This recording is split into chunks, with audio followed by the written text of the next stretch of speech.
രാഹുൽ ഗാന്ധിക്ക് മഹാരാഷ്ട്രപതി ഒരു പണി ഒരുങ്ങി വരികയാണ്. രാഹുൽ ഗാന്ധിക്ക് രാജ്യത്തെ മാത്രമല്ല രാജ്യത്തിന് പുറത്തെയും തീവ്രവാദി സംഘടനകളുമായി കടുത്ത ബന്ധമുണ്ട് എന്ന ആരോപണം ഉന്നയിച്ചിരിക്കുന്നത് മറ്റാരുമല്ല, മഹാരാഷ്ട്രയിലെ BJP സർക്കാരാണ്. മഹാരാഷ്ട്രയിലെ മുഖ്യമന്ത്രി ദേവേന്ദ്ര ഫഡ്നാവിസ് തന്നെയാണ് ഈ ആരോപണം തുറന്നു പറഞ്ഞിരിക്കുന്നത്. നരേന്ദ്രമോദിയെ താഴെയിറക്കാൻ വേണ്ടി രാഹുൽ ഗാന്ധി കൂട്ടുപിടിച്ച് ചില അർബൻ നക്സൽ സംഘടനകൾ അതിരൂക്ഷമായ പരിപാടികളാണ് ആസൂത്രണം ചെയ്യുന്നത് എന്നാണ് മഹാരാഷ്ട്ര നിയമസഭയിൽ മുഖ്യമന്ത്രിയും ആഭ്യന്തരമന്ത്രിയുടെ ചുമതല വഹിക്കുന്നതുമായ ദേവേന്ദ്ര ഫഡ്നാവിസ് വ്യക്തമാക്കിയത്.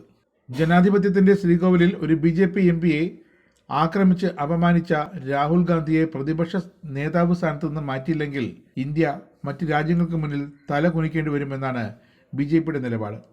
2019 ലോക്സഭാ തെരഞ്ഞെടുപ്പ് കഴിഞ്ഞതോടെയാണ് രാഹുൽ ഗാന്ധി തന്റെ അജണ്ട മാറ്റി തുടങ്ങിയത് എന്നാണ് BJPയുടെ നിലപാട്.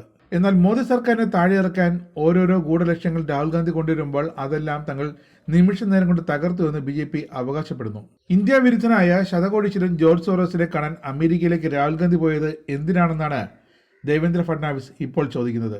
സോറോസിന്റെ ഉപദേശപ്രകാരമാണ് രാഹുൽ ഗാന്ധി UPയിലും ഡൽഹിയിലും പ്രശ്നങ്ങൾ കുത്തിപ്പൊക്കിയത്. രാജ്യത്ത് കലാപം ആസൂത്രണം ചെയ്യാൻ ജോർജ് സോറോസ് അമേരിക്കയിൽ നിന്ന് ചുമതലപ്പെടുത്തിയത് സലീം ഷെട്ടി എന്ന വ്യക്തിയാണ്. രാഹുൽ ഗാന്ധിയുടെ കാര്യങ്ങൾ തീരുമാനിക്കുന്നതും സലീം ഷെട്ടി തന്നെയാണ്. സൊറോസ് പറഞ്ഞ ഡ്രസ് കോഡായ വെള്ള നിറത്തിലുള്ള ടീഷർട്ട് അതണിഞ്ഞാണ് ജമ്മു കശ്മീർ രീതിയിൽ പ്രസംഗിക്കുന്ന രാഹുൽ ഗാന്ധിയുടെ ചിത്രങ്ങളെല്ലാം NGO സംഘങ്ങളുടെ തിരക്കഥ തന്നെയാണെന്ന് ദേവേന്ദ്ര ഫഡ്നാവിസ് വ്യക്തമായി പറയുന്നു. രാഹുൽ ഗാന്ധി നടത്തിയ ഭാരത് ജോഡോ യാത്രയിൽ തീവ്രവാദികളുടെയും അർബൻ നക്സലുകളുടെയും സഹായം ലഭിച്ചുവെന്നും ദേവേന്ദ്ര ഫഡ്നാവിസ് തുറന്നു പറഞ്ഞു. ഇതിന്റെ പശ്ചാത്തലത്തിൽ മഹാരാഷ്ട്ര ATSനെ കൊണ്ട് ഈ വിഷയം അന്വേഷിപ്പിക്കാൻ ഫഡ്നാവിസ് ഉത്തരവിടുകയും ചെയ്തു. BJP നേതൃത്വത്തിലുള്ള സർക്കാരുകളെ അസ്ഥിരപ്പെടുത്താനുള്ള ഗൂഢാലോചനയ്ക്കായി ഈ അർബൻ നക്സലുകൾ നേപ്പാളിലാണ് ഒത്തുചേർന്നതെന്നും ഫഡ്നാവിസ് പറയുന്നു. രാഹുൽ ഗാന്ധിയുടെ ഭാരത് ജോഡോ യാത്രയിൽ പങ്കെടുത്തത് 13 മാവോയിസ്റ്റ് സംഘടനകളെന്നും ഇവരാണ് കാഠ്മണ്ഡുവിൽ കഴിഞ്ഞ മാസം 15-ന് യോഗം ചേർന്നതെന്നും ഫഡ്നാവിസ് തെളിവ് സഹിതം മഹാരാഷ്ട്ര നിയമസഭയിൽ വ്യക്തമാക്കി. മഹാരാഷ്ട്രയിലും BJP ഭരിക്കുന്ന സംസ്ഥാനങ്ങളിലും ഇലക്ട്രോണിക് വോട്ടിംഗ് മെഷീനെതിരെ പ്രചരണം നടത്താനും ബാലറ്റ് പേപ്പർ തിരിച്ചു കൊണ്ടുവരാനും ശ്രമിക്കാനും ഇവർ തീരുമാനിച്ചു. ഭാരത് ജോഡോ യാത്രയിൽ 180 സംഘടനകളാണ് പങ്കെടുത്തത്. ഇതിൽ 40 എണ്ണം അർബൻ നക്സൽ സംഘടനകളാണ്.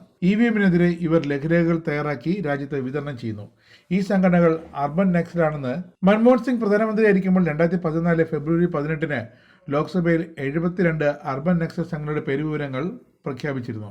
ഇതിൽ 7 സംഘടനകൾ ഭാരത് ജോഡോ യാത്രയിൽ പങ്കെടുത്തു. 13 സംഘടനകൾ മാവോയിസ്റ്റ് വിരുദ്ധ ഓപ്പറേഷനുമായി ബന്ധപ്പെട്ടതാണ്. വോട്ട് ജിഹാദിനായി 114 കോടി രൂപ നിരവധി യുവാക്കളുടെ അക്കൗണ്ടിൽ ഈ അർബൻ നക്സൽ സംഘടനകൾ നിക്ഷേപിച്ചതായും ദേവേന്ദ്ര ഫഡ്നാവിസ് ചൂണ്ടിക്കാട്ടി. ഇത് സംബന്ധിച്ചും മഹാരാഷ്ട്ര ATS അന്വേഷണം നടത്തും. 21 സംസ്ഥാനങ്ങളിലായി 201 അക്കൗണ്ടുകളിലേക്ക് ഇങ്ങനെ അനധികൃതമായി ജിഹാദി തുക കൈമാറിയിട്ടുണ്ടെന്നും ഫഡ്നാവിസ് പറയുന്നു. 1000 കോടിയുടെ ഇടപാടാണ് BJP സർക്കാരിനെ താഴെയിറക്കാൻ രാജ്യത്ത് നടന്നിരിക്കുന്നത്.